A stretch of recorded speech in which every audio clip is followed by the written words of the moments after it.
बिस्मिल्लाहिर्रहमानिर्रहीम। अस्सलाम वालेकुम बच्चों। बच्चों, आज हम प्लाज्मा मेम्ब्रेन को पढ़ने जा रहे हैं। ये मेरा भी फेवरेट टॉपिक है। It is one of my favourite topic. तो आज हम इसको बड़ी इंतहाई डिटेल में और डीप से डीप कॉन्सेप्ट को डिस्कस करने की कोशिश करेंगे, समझने की कोशिश करेंगे प्लाज्मा मेम्ब्रेन क्या चीज है, इसकी कंपोजिशन क्या है, इसका स्ट्रक्चर क्या है, फ्लूइड मोज़ेक मॉडल क्या चीज है, यूनिट मेम्ब्रेन किसे कहते हैं। अच्छा, जो फ्लूइड मोज़ेक मॉडल में कार्बोहाइड्रेट्स हैं उनकी पोजीशन क्या है, प्रोटीन्स की पोजीशन क्या है, सेल मेम्ब्रेन या प्लाज्मा मेम्ब्रेन इसका फंक्शन क्या है, ये सेल के इन और आउट जो मटेरियल होना उसका चेक एंड बैलेंस कैसे रखता है। अगर सेल मेम्ब्रेन को हम इंक्लूड करें सेल में तो तब हम उसको क्या कहते हैं, सेल मेम्ब्रेन के अंदर कौन कौन से स्ट्रक्चर्स हैं। तो आज हम बच्चे इस चीज को डिटेल में पढ़ेंगे। प्लस हम देखेंगे कि सेल मेम्ब्रेन में कार्बोहाइड्रेट्स की परसेंटेज कितनी है, प्रोटीन्स की परसेंटेज कितनी है। ये सारी चीजें आज हम डिटेल में देखने जा रहे हैं बच्चे। तो बच्चे शुरू करते हैं एक बहुत मजेदार टॉपिक को, विच इज प्लाज्मा मेम्ब्रेन, जिसको हम 9th क्लास में पढ़ते थे। Plasma membrane, plasma membrane or cell membrane is the outermost boundary of the cell। वो कहता है प्लाज्मा मेम्ब्रेन, या फिर हम इसको सेल मेम्ब्रेन भी कह सकते हैं। ये है क्या चीज, वो बताता है it is the outermost boundary of the cell. बच्चे, प्रोकैरियोट हो, यूकैरियोट हो, यूनिसेलुलर हो, मल्टी सेलुलर हो, कॉम्प्लेक्स मल्टी सेलुलर ऑर्गेनिज्म हो, जैसा मर्जी ऑर्गेनिज्म है वो कंसिस्ट सेल का करेगा। और हर सेल की जो बाउंड्री है, जो उसकी वॉल है, उसको बच्चे कहेंगे हम it is its cell membrane और इट्स प्लाज्मा मेम्ब्रेन। एक छोटी सी चीज याद रखिएगा, सेल मेम्ब्रेन तमाम के तमाम सेल्स के पास है। जब हम एक स्ट्रक्चर पढ़ते हैं और पढ़ेंगे दैट इज सेल वॉल, तो वो एनिमल सेल में नहीं होगी, वो प्लांट सेल में होगी। तो इसको कंफ्यूज मत कीजिएगा। सेल मेम्ब्रेन के बाहर एक और आउटर लेयर होती है in case of only plants, जिसको हम सेल वॉल कहते हैं। तो मुझे जितने भी सेल हैं, इन सब सेल की जो आउटर मोस्ट बाउंड्री है, जो कवर किसको कर रही है, साइटोप्लाज्म को, न्यूक्लियस को, ऑर्गेनेल्स को, मॉलिक्यूल्स को, सॉल्ट्स को, वाटर को, इन सब को इस मेम्ब्रेन ने अपने अंदर इनक्लोज करके रखा हुआ है, जिसको हम कहते हैं बच्चे प्लाज्मा मेम्ब्रेन। आगे चलते हैं बच्चे। However, in it is misprint, it is covered by a cell। However, in case of plants, cell membrane is covered by another wall, which is known as cell wall। Only in case of plants।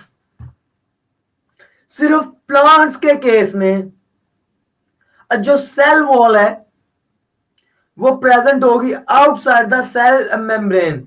इनके अलावा animal cell में जो last wall है, जो last membrane है, that is cell membrane, the outermost membrane, the outermost wall which is surrounding the organelles, the nucleus, cytoplasm of the cell is known as cell membrane. Cell membrane अब हम देखेंगे chemically किस चीज की बच्चे बनी हुई है, इसकी कंपोजिशन क्या है। अब हम बच्चे चल रहे हैं सेल मेम्ब्रेन की कंपोजिशन की तरफ, कि सेल मेम्ब्रेन किस किस चीज की बनी हुई बताएगा। प्रोटीन की बनी हुई है, कार्बोहाइड्रेट की बनी हुई है सेल मेम्ब्रेन, और हमें क्वांटिटी भी बताएगा किस चीज की कितनी मिकदार है। मैं आपको बच्चे एग्जांपल दे रहा हूं दीवार की। क्या दीवार सिर्फ ईंटों की बनी हुई है? नहीं, इसमें बच्चे बजरी और सीमेंट भी इस्तेमाल हुआ है। तो क्वांटिटी किस चीज की सबसे ज्यादा इसमें? ब्रिक्स की। एक वॉल को अगर आप ऑब्जर्व करें तो उसमें सबसे ज्यादा क्वांटिटी में किस चीज की बच्चे मिलेगी? ब्रिक्स की, और उसके बाद सीमेंट और रेत भी तो दीवार में मौजूद है, तो मोस्टली जो सबसे ज्यादा चीज है उसको देखते हैं। तो इसी तरह सेल मेम्ब्रेन में जो सबसे ज्यादा तादाद होगी बच्चे, वो हम देखेंगे किस चीज की है, और बाकी उसका जो मजीद चीज है उनको भी देखेंगे। तो आइए बच्चे चलते हैं इसकी कंपोजिशन की तरफ। कहते हैं cell membrane is chemically composed of lipids and proteins. दो चीजों की बनी है बच्चे सेल वॉल, किसके? लिपिड्स की और प्रोटीन्स की। 60 to 80% are proteins, while 20 to 40% are lipids। तो कहते हैं आप सेल मेम्ब्रेन की, अगर आप प्लाज्मा मेम्ब्रेन की कंपोजिशन को देखेंगे तो उसमें आपको 60 to 80% क्या चीज मिलेगी बच्चे? प्रोटीन। जबकि 20 to 40% क्या चीज मिलेगी बच्चे हमें? कार्बोहाइड्रेट्स। बिल्कुल इसी तरह इसमें आपको दीवार की एग्जांपल भेजो तो ब्रिक्स ज्यादा है, तो सेल मेम्ब्रेन में ब्रिक्स का काम कौन कर रहा है? प्रोटीन। आगे चलते हैं बच्चे। इन एडिशन टू इट, अब उसने मैं मेजर चीजें बता दी, कुछ माइनर चीजें, कुछ थोड़ी मिकदार में भी और चीजें मौजूद होती हैं सेल मेम्ब्रेन में। वो कहता है इन एडिशन टू इट, किन से एडिशन पे? प्रोटीन्स और कार्बोहाइड्रेट के अलावा। In addition to it, sorry, that are lipids, extremely sorry, proteins and lipids की सेल मेम्ब्रेन बनी होती है बच्चे। प्रोटीन है बच्चे 60 to 80%, जबकि लिपिड्स है 20 to 40%। वो कहते हैं इन एडिशन टू इट, किससे एडिशन पे? प्रोटीन्स और लिपिड्स की एडिशन पे there is small quantity of carbohydrates. तो कहता है जो सेल मेम्ब्रेन है इससे लिपिड्स और प्रोटीन तो बना ही रहे हैं, पर इसके साथ थोड़ी बहुत क्वांटिटी कार्बोहाइड्रेट्स की भी अवेलेबल है, जो कि सेल मेम्ब्रेन के स्ट्रक्चर को मेंटेन करने में मदद कर रही है। तो सेल मेम्ब्रेन की कंपोजिशन बच्चे क्या हुई?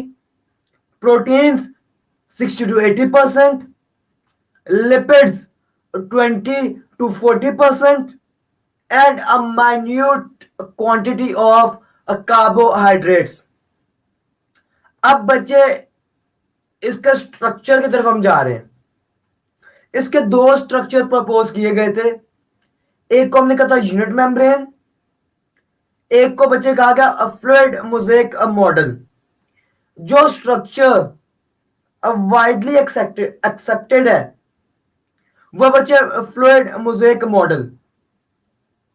तो बच्चे इन दो स्ट्रक्चर्स को हम अभी पढ़ने जा रहे हैं। तो आइए बच्चे शुरू करते हैं पहले स्ट्रक्चर को।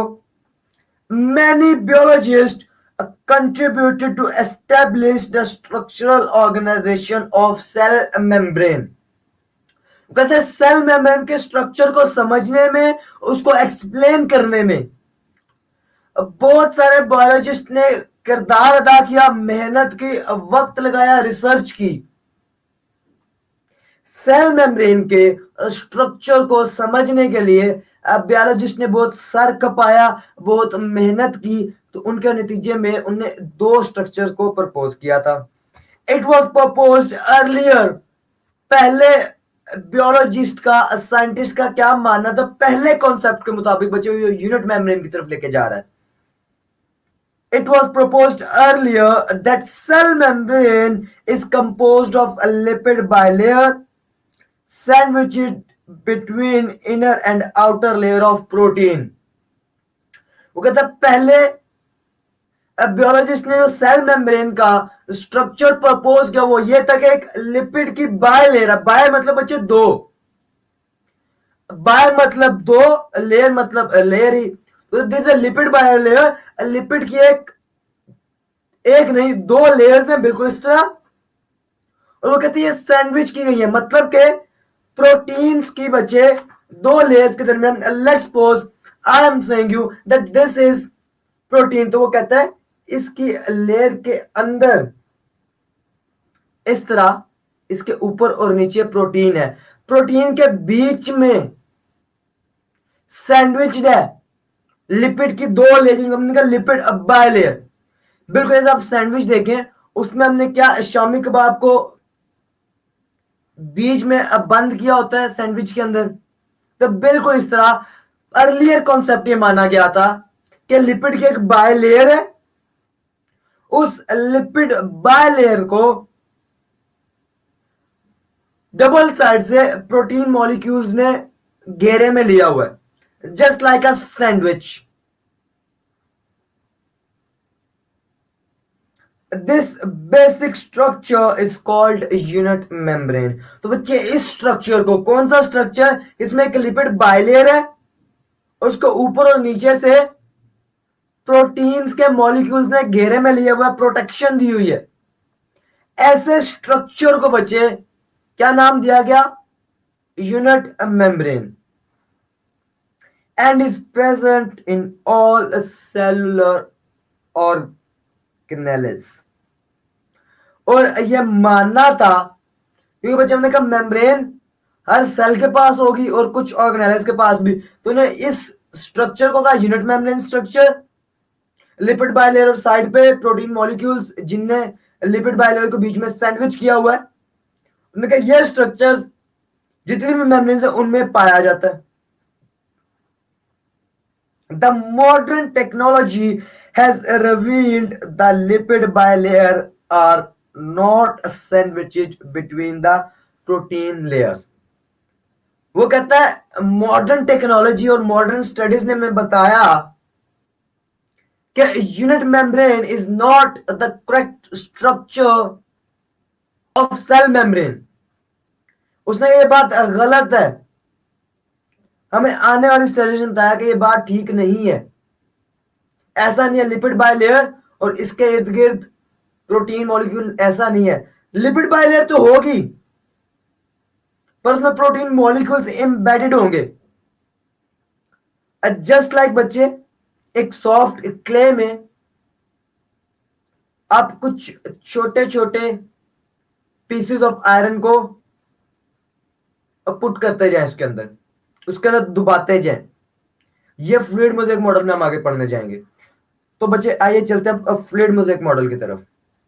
शुरू कर रहा हूं बच्चे में, कहता है the protein layers are not continuous and are not confined to the structure to the surface of the membrane but are embedded in the lipid bilayer in mosaic manner। हमें सबसे पहले बच्चे किस चीज को समझना है, अब मोज़ेक मैनर को समझना है। तो आइए बच्चे समझते हैं मोज़ेक मैनर क्या चीज है। बच्चे फ्लूइड मोज़ेक के मॉडल के मुताबिक वो कहता है there is a lipid bilayer, lipid की दो लेयर है जिनको हमने क्या कहते हैं, लिपिड बायलेयर। वो कहता है इनके इर्द गिर्द प्रोटीन नहीं है, प्रोटीन मॉलिक्यूल में एम्बेडेड है। उस एम्बेडेड पैटर्न को उसने नाम दिया बच्चे मोज़ेक का। अब मोज़ेक क्या बच्चे, के क्ले में आपने प्लास्टिक की छोटी छोटी बॉल्स ली और उनको उसके अंदर डालना शुरू कर दिया, उनके डुबाना शुरू कर दिया। तो इस मॉडल को बच्चे हम क्या कहते हैं कि मोज़ेक मॉडल। तो कहता है लिपिड बायलेयर, उसमें किसी किसी जगह पे प्रोटीन्स के मॉलिक्यूल्स मौजूद होंगे, हर थोड़े से पोर्शन के बाद, they are not continuous. A lipid bilayer, उस लिपिड बायलेयर के डिफरेंट पोर्शंस पे प्रोटीन्स के मॉलिक्यूल्स एम्बेडेड होंगे, बिल्कुल उसी तरह जिस तरह हमने क्ले में छोटी छोटी प्लास्टिक बॉल्स को डुबाया था। The protein molecules are embedded in a mosaic model, और इसी वजह से हमने इस मॉडल का बच्चे नाम क्या रखा, fluid mosaic model. This model at present is the most accepted one. वो कहता है ये मॉडल मोस्टली एक्सेप्ट किया जा रहा है। वाइड रेंज ऑफ बायोलॉजिस्ट इसमें बिलीव रखते हैं, जबकि यूनिट मेम्ब्रेन को वो रिजेक्ट कर चुके हैं। तो जो मोस्टली मॉडल माना जा रहा है as a structure of cell membrane, वो कौन सा बच्चा है? Fluid mosaic model. उसमें क्या एक लिपिड बायलेयर है, उस लिपिड बायलेयर में जगह जगह डिसकंटिन्यूस मैनर में प्रोटीन मॉलिक्यूल्स एम्बेडेड है। अब हम फंक्शन भी पढ़ेंगे कि इन प्रोटीन मॉलिक्यूल्स का फंक्शन क्या है, इस लिपिड बायलेयर का फंक्शन क्या है। This led to the discovery and proposal of fluid mosaic model. This model at present is the most accepted model. Cell membrane also contain large charged pores through which movement of material take place both by active and transport and passive transport. अब वो मैं कहता है कि बच्चे cell membrane में जगह जगह पोर्स हैं। इन पोर्स का मकसद क्या है? मटेरियल के ट्रांसपोर्ट में मदद करना। अगर तो मटेरियल का बच्चे साइज बड़ा, तो उसको गुजारने के लिए हमें एनर्जी चाहिए, तो हम उसको एक्टिव ट्रांसपोर्ट से गुजारेंगे। या अगर मटेरियल पे होगा चार्ज, तो उस चार्ज मटेरियल को भी मेम्ब्रेन से क्रॉस करवाने के लिए मेम्ब्रेन से गुजारने के लिए हमें एनर्जी की जरूरत पड़ेगी। इस केस में हम एक्टिव ट्रांसपोर्ट का सहारा लेंगे। जबकि कोई छोटा मॉलिक्यूल है जो आसानी से गुजर सकता है, उसके लिए पैसिव ट्रांसपोर्ट से काम लेंगे। अब बच्चे हम जा रहे हैं, हमने कंपोजिशन पहले डिस्कस की प्लाज्मा मेम्ब्रेन की, फिर हमने प्लाज्मा मेम्ब्रेन के स्ट्रक्चर को देखा। अब हम इसके रोल की तरफ जा रहे हैं। इसका रोल बच्चे क्या होगा कि सेल की इंटरनल कंपोजिशन को मेंटेन करना, सेल में कौन आ रहा है कौन जा रहा है उसका चेक एंड बैलेंस रखना, सेल को प्रोटेक्शन देना। तो आइए बच्चे पढ़ते हैं इसके रोल को। पहला रोल ट्रांसपोर्टेशन होगा। Transport of material is the one of vital roles it plays for the cell. जैसे सेल मेम्ब्रेन जो बहुत से काम सेल के लिए करे, उसमें से मोस्ट इंपॉर्टेंट वाइटल बच्चे कहते हैं इंपॉर्टेंट को, जो सबसे इंपॉर्टेंट काम है सेल मेम्ब्रेन जो अपने सेल के लिए कर रही है, वो है बच्चे ट्रांसपोर्ट ऑफ मटेरियल, मतलब कि ट्रांसपोर्टेशन का काम। It offers a barrier between the cell content and their environment. कहते हैं ये एक बैरियर के तौर पे काम कर रहा है। सेल मेम्ब्रेन एक बैरियर के तौर पे काम कर रही है। किसके लिए? जो सेल के अंदर चीजें उनके लिए, और जो सेल के बाहर चीजें उनके लिए। क्यों? ताकि सेल की इंटरनल कंपोजिशन को मेंटेन रखा जा सके, कोई भी चीज सेल में एक्स्ट्रा ना हो जाए। अगर पानी बाहर ज्यादा है तो सेल के इंटरनल स्ट्रक्चर को फ्लडेड ना कर दे पानी से। तो सेल मेम्ब्रेन ने हर चीज की कंपोजिशन को मेंटेन रखना है। It offers a barrier between, ये एक बैरियर के तौर पे काम कर रहा है बिटवीन किन दो चीजों के दरमियान, द सेल कंटेंट, सेल के अंदर जो मटेरियल है, जो सेल के अंदर कंटेंट है उसके, एंड देयर एनवायरनमेंट, और उसके एनवायरनमेंट के दरमियान में एक ये बैरियर के तौर पे काम कर रहा है। allowing only selective substances to pass through it, thus it is known as permeable or semi permeable or selective membrane। तो बच्चे मुझे आपको जो चीज समझानी है वह सेमी परमिएबल चीज, वर्ल्ड सेमी परमिएबल को हमने समझी ना बच्चे। मैं आपको एग्जांपल देता हूं। अगर आप कैंट में मूव करें, कैंट में जाना हो, तो आप नोट करेंगे वहां जो एक सोल्जर खड़ा है वो हर एक को कैंट में एंटर होने नहीं देगा। वो सिर्फ उन्हीं को एंटर होने देगा जिनके पास कैंट का पास है या जिनके पास अपना CNIC है। बैरियर के तौर पे वो काम कर रहा है, वो कैंट की सिक्योरिटी का काम कर रहा है, कैंट के इंटरनल कंपोनेंट्स को मदद कर रहा है। बिल्कुल इसी तरह सेल मेम्ब्रेन भी एक चेक पोस्ट है सेल का, जो सिलेक्टिव चीजों को अंदर जाने की इजाजत देगा जिनके पास परमिट होगा कि वो सेल के अंदर जा सकते हैं। परमिएबल का मतलब किसी भी चीज को पास करने देना, सेमी मतलब हाफ, परमिएबल मतलब पास करने देना।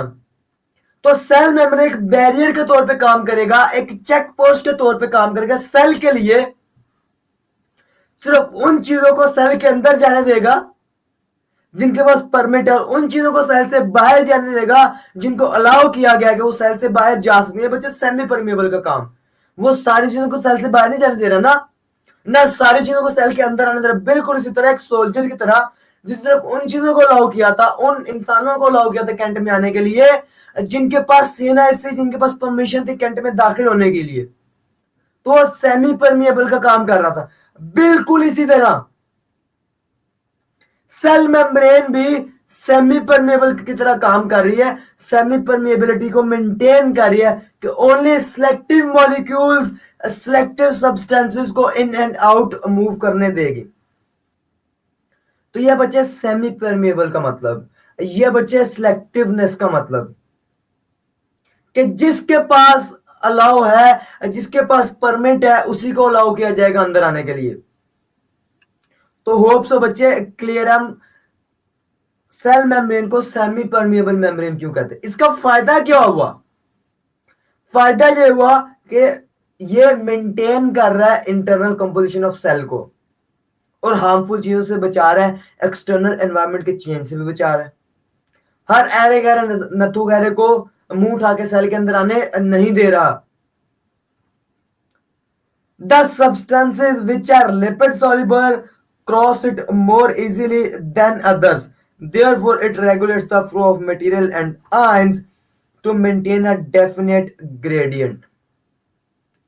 अब बच्चे उसने हमें कहा कि जो लिपिड के मॉलिक्यूल्स हैं, जो लिपिड मटेरियल है, वो आसानी से सेल मेम्ब्रेन को क्रॉस करते हैं। क्यों? क्योंकि इनका अपना अंदर बंदा मौजूद है सेल मेम्ब्रेन में। लिपिड बाइलेयर है ना, तो वो क्या करेंगे, जो लिपिड बाइलेयर है वो लिपिड मॉलिक्यूल्स को बड़ी आसानी से अंदर मूव करने देगी। तो इसलिए जो लिपिड मॉलिक्यूल्स है उनके लिए सेल मेम्ब्रेन को क्रॉस करना बहुत आसान है। It regulates the flow of material and ions to maintain a definite gradient. Gradient बच्चे मिकदार को कहते हैं कि पानी की मिकदार को कितना मेंटेन करना है, लिपिड्स की मिकदार को कितना मेंटेन करना है, प्रोटीन्स की क्वांटिटी को कितना मेंटेन करना है। आगे चलते बच्चे, कहता है many small gas molecules, water, glucose being neutral can easily cross the cell membrane. तो बच्चे वो कहता है जो छोटे मॉलिक्यूल्स है साइज में, जो न्यूट्रल है, छोटे मॉलिक्यूल्स है, और इसके अलावा वाटर और ग्लूकोज ये भी एक छोटे मॉलिक्यूल्स में कंसीडर होते हैं। ये माइक्रो मॉलिक्यूल्स है, नॉट मैक्रो। मैक्रो मॉलिक्यूल बच्चे प्रोटीन्स है, लिपिड्स है, फैटी एसिड्स है। तो कहता है ये मॉलिक्यूल अपना साइज छोटा होने की वजह से इजीली क्रॉस कर जाते हैं सेल मेम्ब्रेन को, तो इनके लिए इतना खास एनर्जी की जरूरत नहीं पड़ती। मैं कह सकता हूं ये पैसिव ट्रांसपोर्ट के लिए काम करेगा। पर जब ऐसे मॉलिक्यूल एक तो वो साइज में बड़े होंगे या आप उन पे चार्ज होगा, तो अगर उनको सेल मेम्ब्रेन क्रॉस करवानी तो उसके लिए तो एनर्जी चाहिए। तो जब हमें किसी काम के लिए एनर्जी चाहिए, किसी मेम्ब्रेन से मॉलिक्यूल्स को क्रॉस करवाने की एनर्जी चाहिए, उसको हम कहते हैं active transport.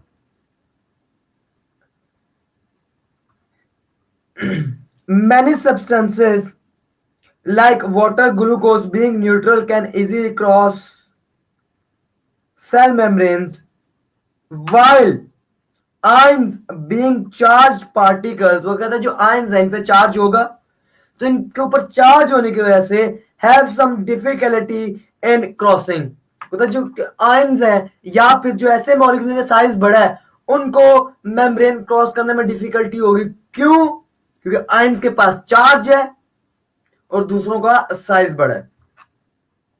Many substances which are not needed constantly enter the cell by passive transport. Others are taken up against the concentration gradient, means they move from the area of low concentration to the area of high concentration.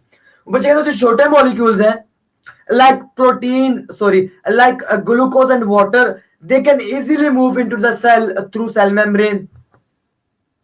और वो कहता है जिनको cell membrane को higher concentration से lower concentration की तरफ लेके जाना है, वो था काम आसान, पैसिव ट्रांसपोर्ट के जरिए हो गया।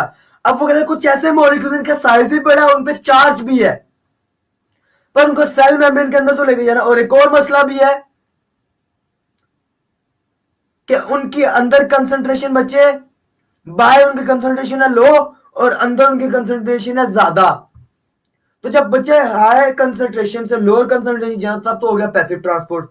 पर जब जहां चीज पहले से ज्यादा है और अगर मजीद वहां और चीज को लेके जाना है तो उसके लिए एनर्जी की जरूरत पड़ेगी, जिसको हम कहते हैं पैसिव ट्रांसपोर्ट, जिसको हम कहते हैं अगेंस्ट द कंसंट्रेशन ग्रेडियंट। क्या मतलब कि जिसका पहले पेट भरा उसको और खिलाई जाना। पहले एक चीज सेल में हाई कंसंट्रेशन में मौजूद है, हमने उसको और मजीद अंदर लेके जाना है, तो उसके लिए उसको रेजिस्टेंस का सामना करना पड़ेगा। उस रेजिस्टेंस को ओवरकम करने के लिए हम उसको पीछे धक्का लगाएंगे एनर्जी की फॉर्म में, जिसको हम कहेंगे active transport. This uphill movement of material requires the energy and is termed as active transport. The energy is used for the movement is provided by ATP. तो बच्चे वो चार्ज पार्टिकल्स, वो बड़े मॉलिक्यूल्स जिनको हमने पहले से ही लोअर कंसंट्रेशन उठा के हाई कंसंट्रेशन में भेजना है थ्रू एक्टिव ट्रांसपोर्ट, जो उनको एनर्जी चाहिए वो किस फॉर्म में इस्तेमाल हो रही बच्चे? एटीपी की फॉर्म में। जिस सेल की एनर्जी करेंसी वो क्या बच्चे? एटीपी। मजीद आगे बच्चे चलते, अभी हमें एंडोसाइटोसिस बताएगा। तो एंडोसाइटोसिस बच्चे क्या था? हमने कहा था कि movement of molecules from inside from outside to the inside of cell is known as endocytosis. की दो टाइप्स, एक था सॉलिड मटेरियल को अंदर निकलना, एनगल्फ बच्चे कहते हैं निगलने को, और एक था लिक्विड मटेरियल को। तो हम कहेंगे सॉलिड मटेरियल को एनगल्फ करने के कहते हैं, और लिक्विड मटेरियल को ड्रॉपलेट्स की फॉर्म में जब सेल अंदर एनगल्फ करता है तो कहते हैं एनगल्फ बच्चे कहते हैं हजम कर जाना, निगल जाना। तो कहता है in animal cells the cell membranes help to take in material by infoldings in the form of vacuoles. अब होता क्या है, सेल मेम्ब्रेन है, इसके पास मटेरियल आया, सेल मेम्ब्रेन इसके गिर्द एक अपना वैक्यूल, एक वेसिकल बनाता जाता है। इसको करते करते ये अंदर अपने सेल के ले गए और वापस मेम्ब्रेन मेंटेन कर ली। तो कहते हैं सेल मेम्ब्रेन है, ये इनगल्फ करता है, निगल जाता है मटेरियल्स को। सेल मेम्ब्रेन जो मॉलिक्यूल्स को चाहिए उनको इनगल्फ कर जाता है, उनको निगल जाता है। इस निगलने के प्रोसेस को, इस टेकन मटेरियल के प्रोसेस को हम क्या कहेंगे बच्चे? Endocytosis. In animal cells the cell membrane helps to take in material by infoldings in the form of vacuoles. This type of intake is termed as endocytosis.